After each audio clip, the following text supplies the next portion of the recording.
Hi friends, నమస్తే. ఇటీవల కదిరే కృష్ణ అనే ఆయన కలియుగ దైవమైనటువంటి వెంకటరమణమూర్తి లేదా వెంకన్న స్వామి మీద అనుచిత వ్యాఖ్యలు చేయడం జరిగింది. దానికి చాలామంది స్పందించారు. హిందూ సంస్థలు కూడా కొన్ని స్పందించాయి. కానీ విశేషం ఏంటంటే టీటీడీ మాత్రం స్పందించలేదు. ఎందుకు ఇలాంటి వాటిపై టీటీడీ స్పందించడం లేదు? వెంకన్న స్వామి మీద అనుచిత వ్యాఖ్యలు చేసినప్పుడు ఫస్ట్ స్పందించాల్సింది టీటీడీ. వాళ్ళకంటూ ఒక లాయర్స్ ఉంటారు, లీగల్ అడ్వైజర్స్ ఉంటారు, వాళ్ళకంటూ ఒక ప్రత్యేక సంస్థ ఉంటుంది. ఆ సంస్థ మొత్తం వెంకన్న స్వామి మీద ఆధారపడి బ్రతుకుతుంది. వెంకన్న స్వామికి వచ్చినటువంటి ఆదాయం మీద ఆధారపడి బతికినటువంటి వాళ్ళు కనీసం వెంకన్న స్వామికి ఒకరు హేళన చేస్తూ మాట్లాడితే, ఆ స్వామి యొక్క పవిత్రతను చెడగొట్టడానికి ప్రయత్నం చేస్తే ఎందుకు టీటీడీ స్పందించదు? అక్కడ ఉన్నటువంటి అధికారులు ఎందుకు స్పందించరు? ఎప్పుడు హిందూ సంస్థలకు స్పందించాలా? మరి ఈ హిందువులు ఇచ్చినటువంటి ఆ ముడుపుల మీద ఆధారపడి వాళ్ళు ఆ ఆలయం నుంచి వచ్చినటువంటి ఆదాయం మీద ఆధారపడి జీతం తీసుకుంటున్నారు కదా, మరి దానికోసం వాళ్ళు ప్రయత్నం చేయాలి కదా, దాని పవిత్రతను కాపాడడం కోసం ప్రయత్నం చేయాలి కదా, మరి ఎందుకు చేయట్లేదు? అలాగే టీటీడీలో అంటే తిరుమల తిరుపతి దేవస్థానంలో చాలామంది అన్య మతస్థులు ఉద్యోగస్తులుగా ఉన్నారు. అటువంటి వారిని కనిపెట్టి వాళ్ళని తొలగించాల్సినటువంటి అవసరం ఉంది. ఎందుకంటే అది ఒక ఆధ్యాత్మిక కేంద్రం, ఆధ్యాత్మిక స్థలం. అక్కడ దేవుని మీద భక్తి ఉన్నోలే ఉండాలి తప్ప అన్య మతస్థులు ఉండడానికి అవకాశం ఇవ్వకూడదు. అది అందరికీ చెందినటువంటిది స్థలం కాదు అది. అలాగే అక్కడ టీటీడీకి వెళ్ళినటువంటి దర్శనానికి వచ్చినటువంటి వాళ్ళు చాలా రకాలుగా ఇబ్బందులు పడుతున్నారు. గంటల తరబడి వెయిట్ చేయాల్సి వస్తుంది. 25 గంటలు క్యూలో సర్వదర్శనంకి వెళ్ళే వాళ్ళు ఉండాల్సినటువంటి పరిస్థితి వస్తుంది. వాళ్ళ పరిస్థితి ఏంటి? వాళ్ళకి ఏ రకంగా మనం వేగంగా దర్శనం అయ్యే విధంగా చేయగలం? అలాగే ఈ విఐపి బ్రేక్ దర్శనాలు ఇలాంటివన్నీ కూడా వీలున్నంత వరకు త్వరగా తగ్గించుకోవాలి.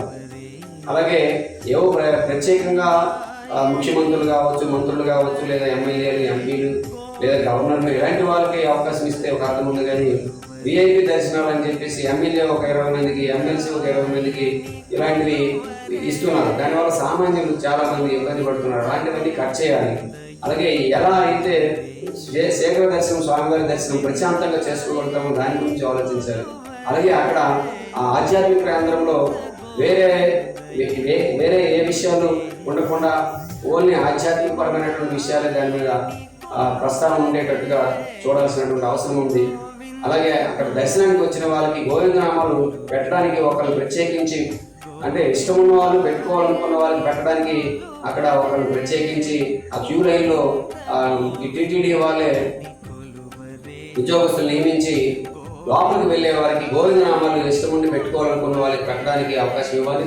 అలాగే గోవిందనామాలు జపించుకోవడం కోసం గోవిందనామాలు ప్రింట్ చేసి ఉన్నటువంటి పాంప్లెట్స్ కావచ్చు, లేదా చిన్న చిన్న పుస్తకాలు కావచ్చు పంచాలి.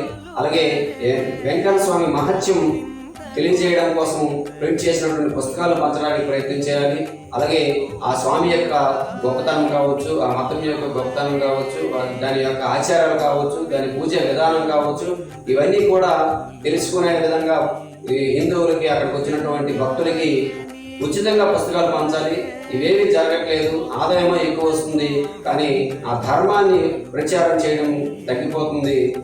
దాన్ని టీటీడీ వాళ్ళు పూర్తి స్థాయి బాధ్యత తీసుకోవాలి. అలాగే టీటీడీలో కూడా పూర్తిగా ఎవరైతే ఆ ఆధ్యాత్మికత మీద, ఆ దేవుడి మీద, ఆ ధర్మం మీద ఎవరికైతే పూర్తి స్థాయిలో నమ్మకం ఉంటుందో వాళ్ళకే అక్కడ పదవులు ఇవ్వాలి తప్ప నామినేటెడ్ పదవులు కావచ్చు, ఉద్యోగాలు కావచ్చు, ఏవైనా కూడా పూర్తి స్థాయిలో ఆ స్వామి భక్తులై ఉండాలి.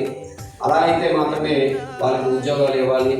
అక్కడ చేసే ప్రతి కార్యక్రమం కూడా ఆ స్వామి యొక్క గొప్పతనం తెలియజేయడం కోసం కావచ్చు, ఆ స్వామి యొక్క ఆ ధర్మము, ఆ పూజ విధానం తెలియజేయడానికి కావచ్చు ఉపయోగపడే విధంగా ఉండాలి తప్ప ఆ స్వామిని విమర్శించే వాళ్ళు అక్కడ ఉద్యోగాలు తీసుకునడం అనేది కూడా కరెక్ట్ కాదు.